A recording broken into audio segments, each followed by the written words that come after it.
Hello friend, कैसे हैं आप सब। माय सेल्फ वेद प्रकाश मंडल। हम अभी क्लास 12 के बायोलॉजी के जो छठे चैप्टर है वंशावृद्धि के आणविक आधार मॉलिक्यूलर बेसिस ऑफ इनहेरिटेंस का अध्ययन करने वाले हैं, जिसमें से एक टॉपिक है ह्यूमन जीनोम प्रोजेक्ट। ठीक है, ह्यूमन जीनोम प्रोजेक्ट है क्या और यह कब शुरू हुई थी और इसमें कितने डॉलर खर्च हुए थे और ह्यूमन जीनोम प्रोजेक्ट जो है किस लिए शुरू किया गया था, इसके बारे में हम लोग अभी अध्ययन करेंगे। ठीक है, तो थोड़ा सा बता देते हैं कि ह्यूमन जीनोम प्रोजेक्ट जो है ना, तो डीएनए में एक डीएनए जो होती है ना, क्या होती है, लंबी श्रृंखला होती है जिसमें नाइट्रोजन बेस बहुत सारे पाए जाते हैं। इस नाइट्रोजन बेस के सीक्वेंस का पता लगाने के लिए जो है ह्यूमन जीनोम प्रोजेक्ट का शुरुआत किया गया था। तो ह्यूमन जीनोम प्रोजेक्ट का शुरुआत 1990 में किया गया था, जिसमें से बहुत कंट्री शामिल हुए थे और शामिल होने के साथ साथ उसमें सहयोगी होने के साथ वह लोग यानी खर्च भी किए थे। ठीक है, जैसे इस प्रोजेक्ट में लगभग $9 बिलियन खर्च हुआ था। तो ह्यूमन जीनोम प्रोजेक्ट क्या है, इसके बारे में जान लेते हैं हम।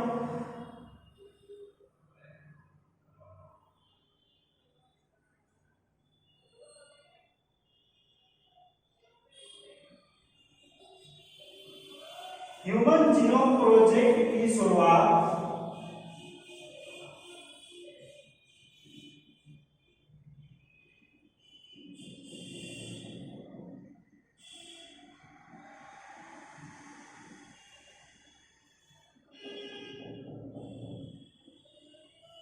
की शुरुआत 1990 में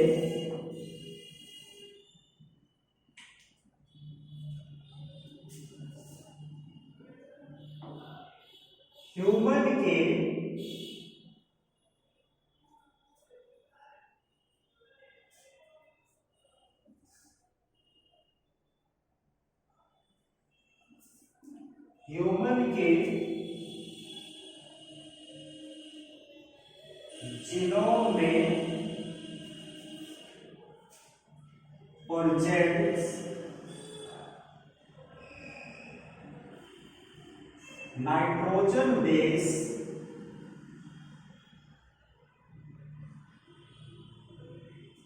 के सीक्वेंस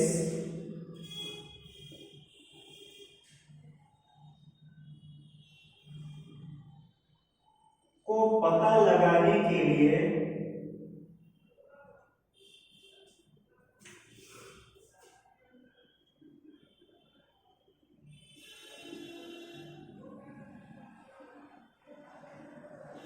की गई थी।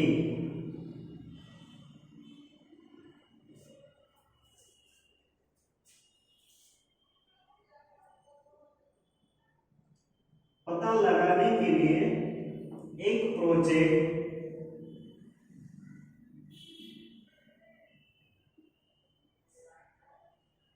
की शुरुआत की गई थी।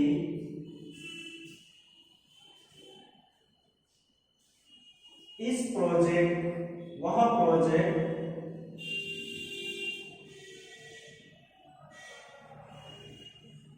ह्यूमन जीनोम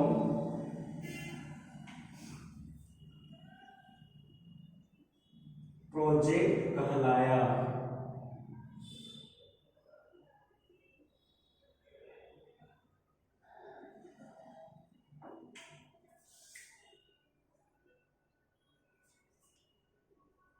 के लिए एक मेगा प्रोजेक्ट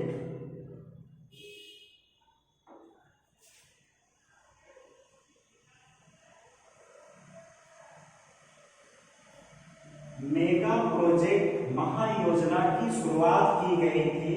वह प्रोजेक्ट ह्यूमन जीनोम प्रोजेक्ट कहलाया।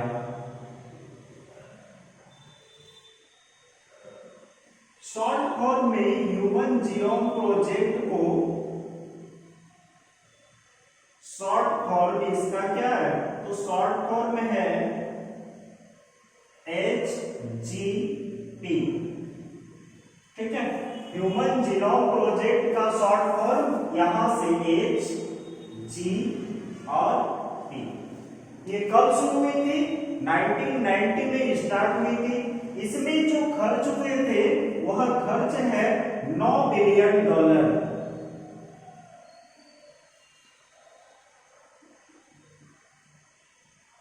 ठीक है, ह्यूमन जीनोम प्रोजेक्ट में खर्च कितनी हुई थी? तो खर्च होने वाली राशि है $9 बिलियन। ठीक है, ये याद रखना है। अब इसमें क्या कहता है कि जीनोम में प्रेजेंट्स नाइट्रोजन बेस के सीक्वेंस का पता लगाने के लिए ही किया गया था। तो देखिए, सबसे पहले हम जान लेते हैं, इसके पहले भी हमने आप लोग को बताया था कि जो जीन होते हैं वह क्या होते हैं। तो जीन डीएनए का एक इकाई होता है। हमने बताया था जीन जो होते हैं, जीन क्या होते हैं? डीएनए के एक यूनिट होते हैं। ठीक है, तो उसे क्या कहते हैं? जैसे ये है,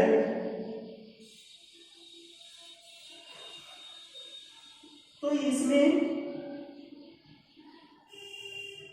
ये वाले भाग जो होंगे वह क्या होगा? एक जीन कहलाएगा। ठीक है, तो ये एक इकाई, फिर दूसरे में जाएंगे, फिर तीसरे में जाएंगे, इस तरह से अनेक होंगे। ठीक है, तो इसी को क्या कहा जाता है? जीन कहा जाता है। जीन में भी देखिए यहाँ नाइट्रोजन बेस कितने हैं। ऐसे भी कहा जा सकता है कि डीएनए के एक जीन में लगभग 3000 से भी अधिक, मिनिमम माना जाए तो 3000 नाइट्रोजन बेस पाए जाते हैं। ठीक है, अब ये जो है जीन कहलाते हैं, यानी एक यूनिट में 3000 होते हैं। अब हम लोग जानेंगे कि HGP का लक्ष्य क्या था, यानी aim of human project, human genome project, sorry. तो अब हम लोग एम जानेंगे कि ह्यूमन जीनोम प्रोजेक्ट क्या है।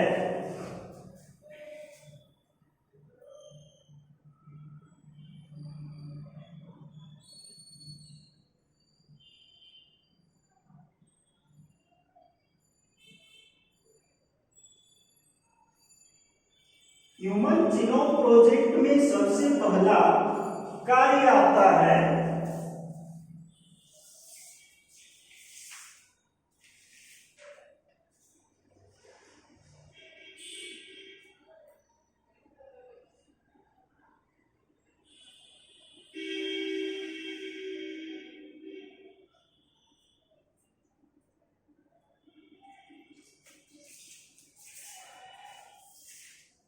बीस हजार से 25,000 जीनों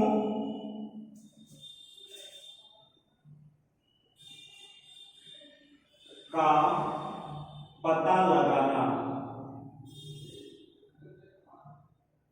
लगभग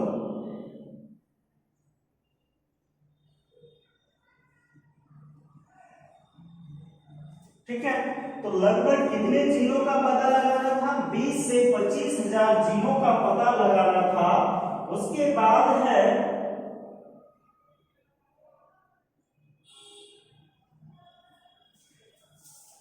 ह्यूमन के डीएनए में, ह्यूमन के डीएनए में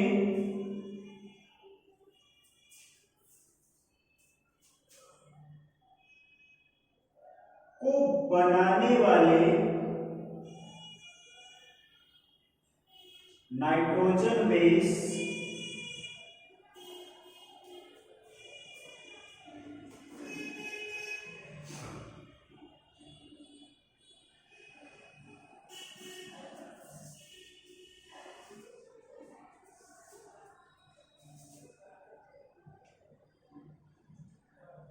बिलियन नाइट्रोजन बेस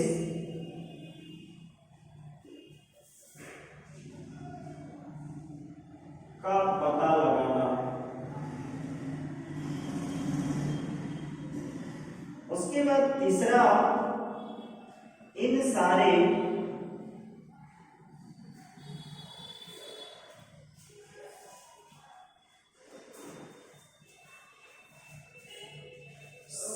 जानकारी को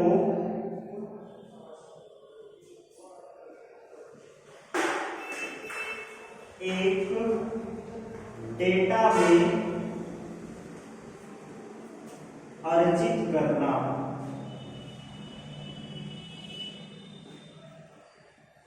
ठीक है, तो देखिए यहां पे हमने बताया आपको कि 3 बिलियन नाइट्रोजन बेस का पता लगाना। कितना में? ह्यूमन के डीएनए में कितने बिलियन नाइट्रोजन बेस होते हैं? तो 3 बिलियन नाइट्रोजन बेस पाए जाते हैं। इससे अधिक भी पाए जाते हैं, लेकिन हमको 3 बिलियन नाइट्रोजन बेस का पता लगाना था। किसमें? HGP में।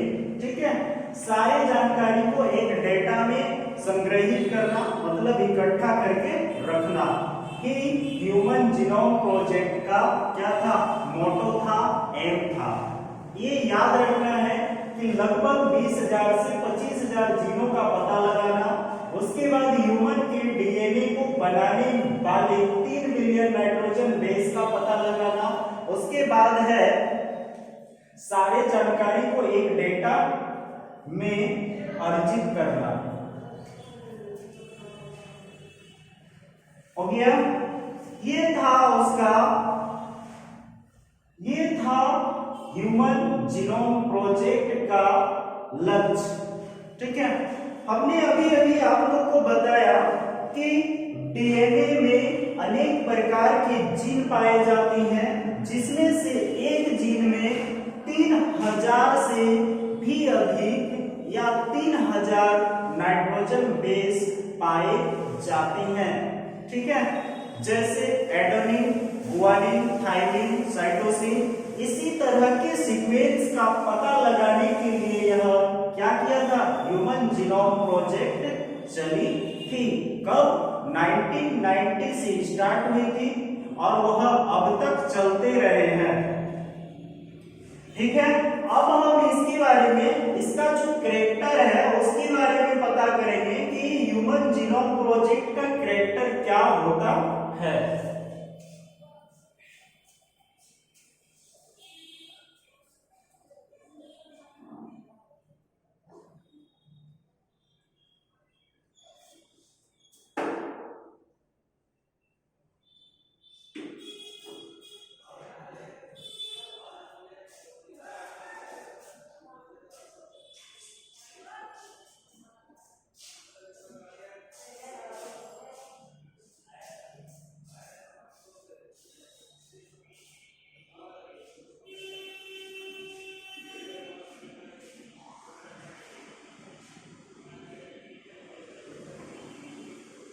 देखिए, अब हम इसके जो कैरेक्टर होते हैं उसके बारे में पता करेंगे। इसकी जो विशेषता है, ह्यूमन जीनोम प्रोजेक्ट की जो विशेषता है उसके बारे में अध्ययन करेंगे कि ह्यूमन जीनोम प्रोजेक्ट में सबसे पहला विशेषता में क्या आती है, ये देखना है।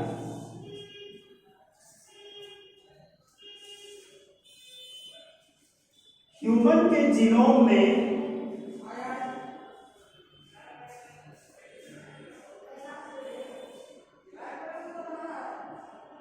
लगभग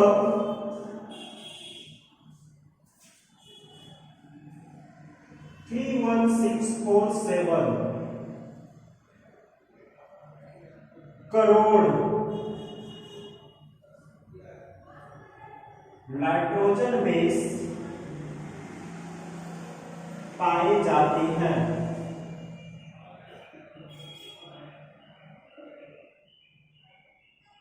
कितना बेस है? 31647 करोड़। इसी से एक अनुभव किया जाता है कि एक ह्यूमन के जो डीएनए बनते हैं ना, उसमें से लगभग एक जीन में 3000 यूनिट नाइट्रोजन बेस पाई जाती हैं और एक डीएनए में लमसम 30,000 जीन पाए जाते हैं। दूसरा है औसतन यानी एवरेज। अभी अभी हमने बताया आपको कि 3000।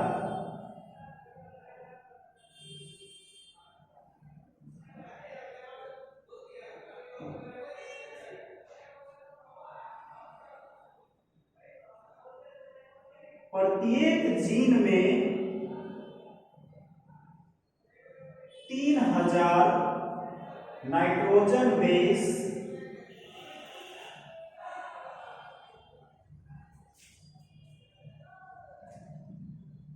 पाए जाते हैं।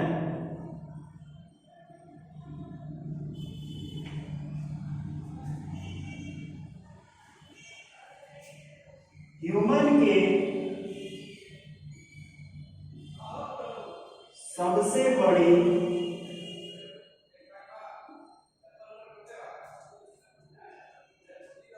जीन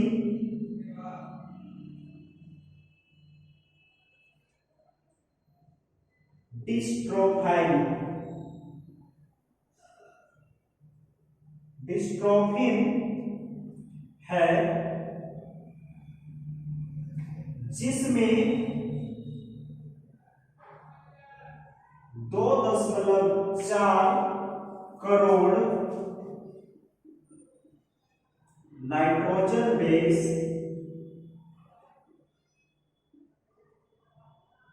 पाए जाते हैं।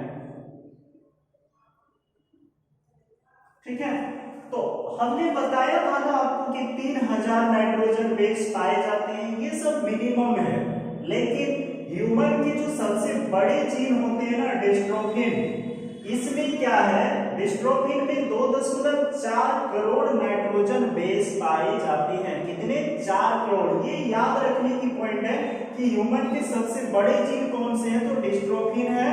इसमें से कितने नाइट्रोजन बेस पाए जाते हैं, तो 2.4। ठीक है, तो ये नाइट्रोजन बेस पाए जाते हैं।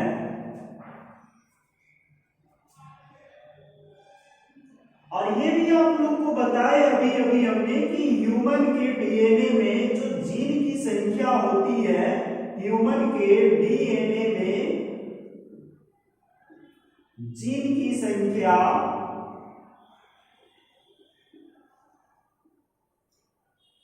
ये इंगित नहीं है, एकदम नोटिस नहीं कर रहे हैं हम कि इतना ही होता है। लगभग 30,000 होते हैं। हमने अभी अभी आप लोग को बताया।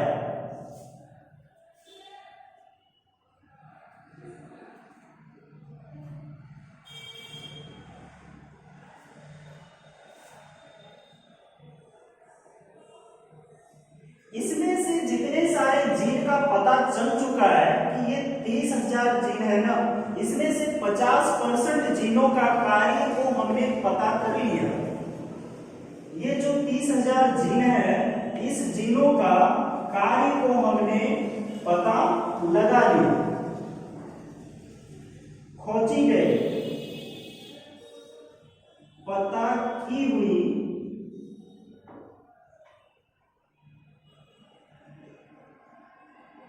खोजी गई जीन के 50% भाग प्रतिशत जीनों के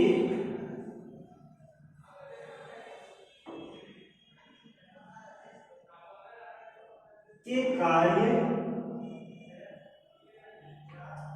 का पता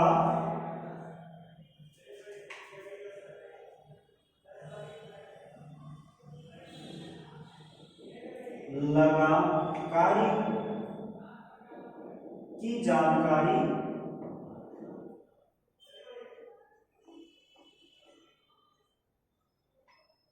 प्राप्त की।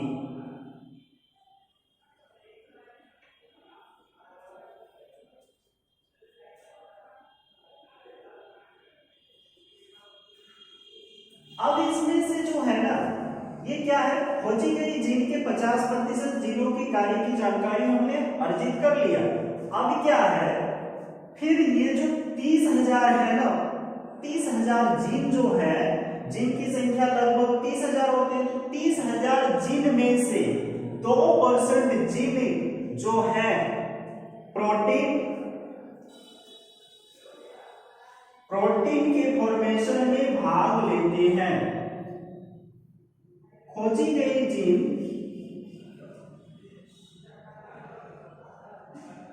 30,000 जीन में ओनली 2% जीन ही प्रोटीन फॉर्मेशन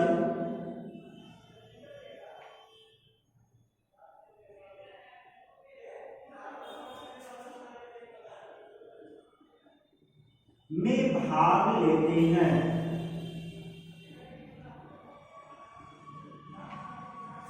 ठीक है, तो इसमें से बात 2% जीन ही प्रोटीन का फॉर्मेशन करता है, यानी ह्यूमन डीएनए में जो 30,000 डीएनए जीन पाए जाते हैं, उसमें से सिर्फ 2% जीन ही जो है क्या करते हैं, प्रोटीन का फॉर्मेशन करते हैं, बाद बाकी प्रोटीन का फॉर्मेशन नहीं करता है।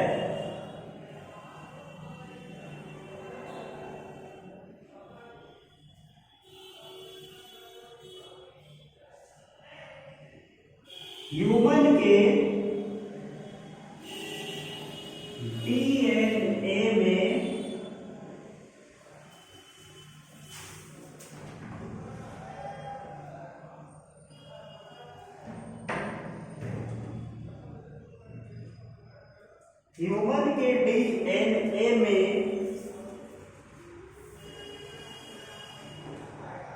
के बहुत बड़े भाग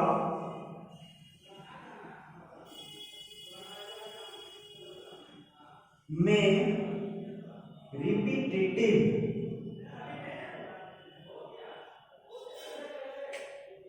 सीक्वेंस पाए जाते हैं।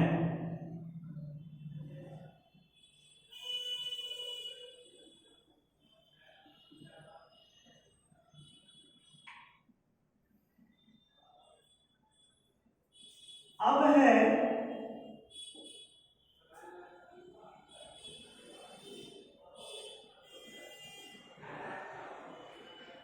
एक चीज ये याद रखिएगा कि ह्यूमन के डीएनए में बहुत बड़े भाग में रिपीटेटिव सीक्वेंस पाए जाते हैं। तो डीएनए में जो रिपीटेटिव सीक्वेंस मिलता है, जिस जीन में रिपीटेटिव सीक्वेंस पाए जाते हैं, उसको सैटेलाइट डीएनए कहा जाता है।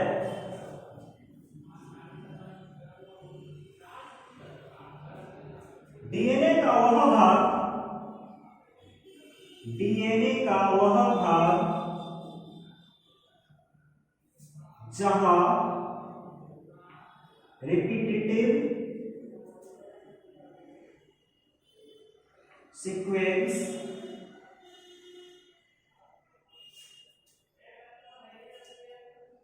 पाए जाते हैं,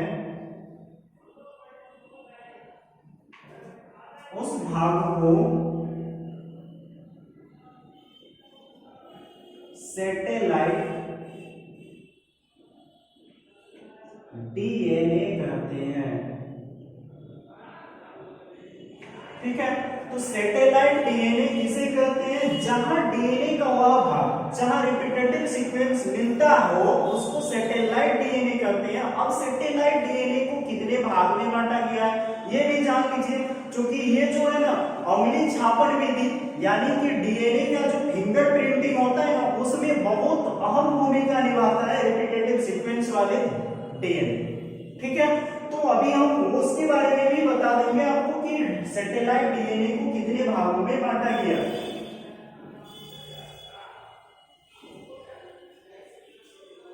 मान लेते हैं ये वाले गुणसूत्र है, यहां पे सारे के सारे डीएनए जो है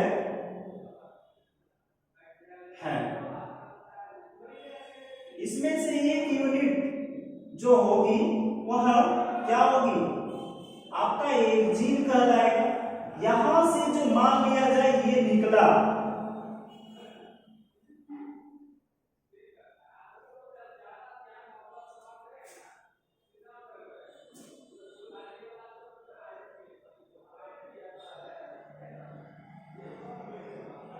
ठीक है, तो ये क्या है, डीएनए है, ठीक है। अब डीएनए के वैसे भाग को सैटेलाइट डीएनए कहते हैं।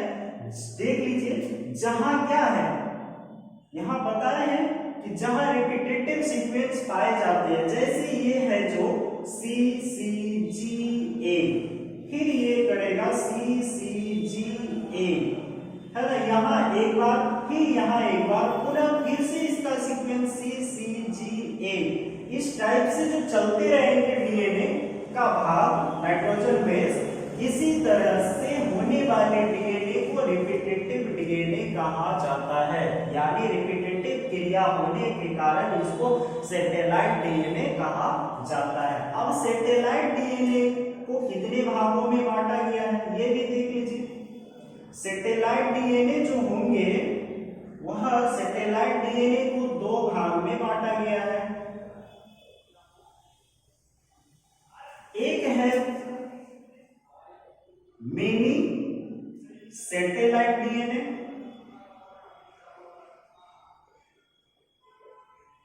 और दूसरा है माइक्रो सैटेलाइट डीएनए, ठीक है।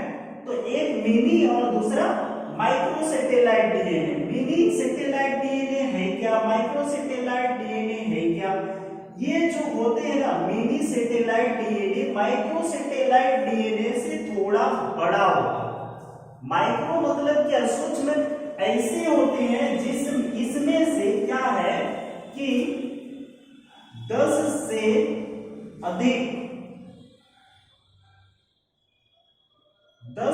अधिक एनपी यानी नाइट्रोजन बेस पाए जाते हैं, ठीक है।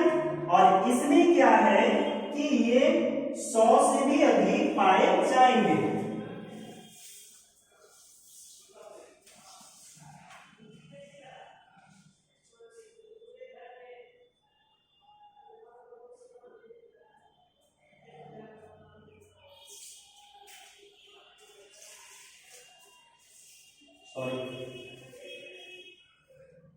इसमें से 10 से 50 नाइट्रोजन बेस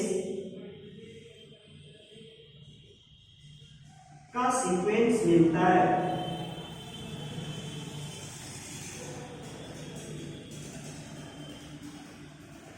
और इसमें से 50 से 100 नाइट्रोजन बेस मिलते हैं,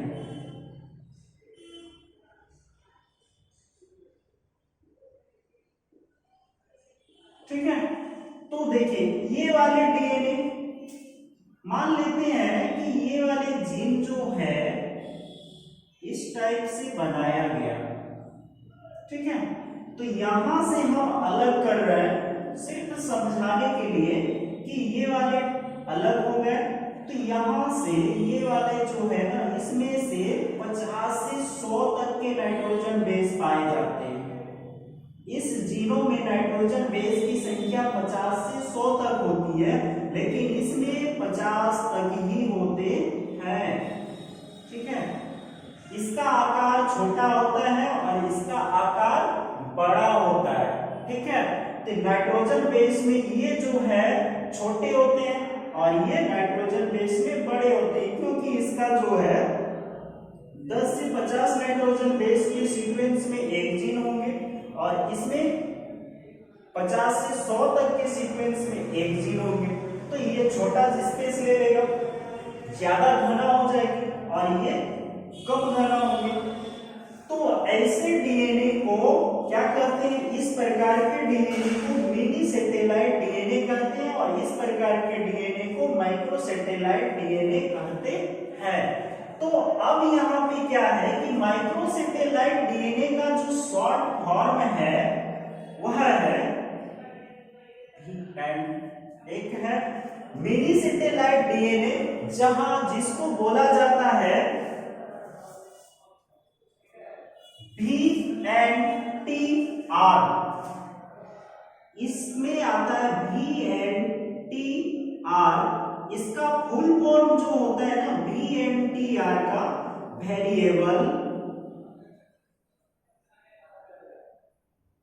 नंबर टैंडम रिपीट।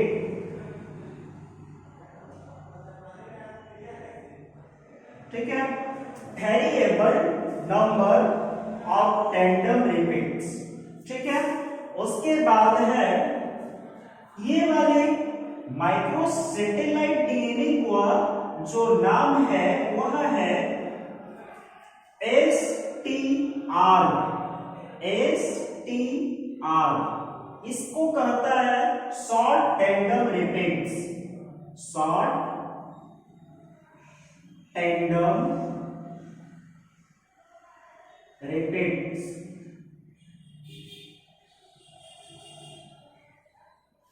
BNTRS और STRS। अब हम लोग जानेंगे कि उंगली छापन क्या है, यानी फिंगरप्रिंट किसे कहते हैं, फिंगरप्रिंटिंग है क्या। ठीक है, इसके बारे में जानना है तो अगले दिन ये क्लास, अगले दिन वो टॉपिक करवा देंगे आपको कि फिंगरप्रिंटिंग कैसे होती है डीएनए का, क्यों वो भी जो है लैब में किया जाता है, तो पर भी हम पढ़ाने की कोशिश करेंगे, वो बताएंगे आपको। तो मिनी सैटेलाइट डीएनए जो है ना फिंगरप्रिंटिंग में पूरा का पूरा मदद करता है, जो जिसको क्या कहते हैं VNTR आपको पूरा A to Z फिंगरप्रिंटिंग में हेल्प करेगा। यही बताने वाले हैं आपको कि कौन सा डीएनए किसमें कार्य करता है, कौन सा सीक्वेंस नाइट्रोजन बेस की सीक्वेंस सेट हो पाती है, किसमें, फिंगरप्रिंटिंग में। मिनी सैटेलाइट ही कार्य करते हैं। ठीक है, तो आज इतना ही रखते हैं। आप लोग से एक आग्रह है कि हमारे चैनल में वीडियो जो है आपके लिए ही प्रोवाइड करते हैं, क्योंकि आप घर पे बैठे बैठे पढ़ सकते हैं इसको, तो कृपया करके हमारे चैनल को सब्सक्राइब कीजिए, लाइक कीजिए, कमेंट कीजिए, और अपने दोस्तों में हमारे चैनल को शेयर कीजिए, ताकि ये चैनल जल्द से जल्द ग्रोथ कर सके, गेन कर सके। ठीक है, थैंक यू फॉर वॉचिंग।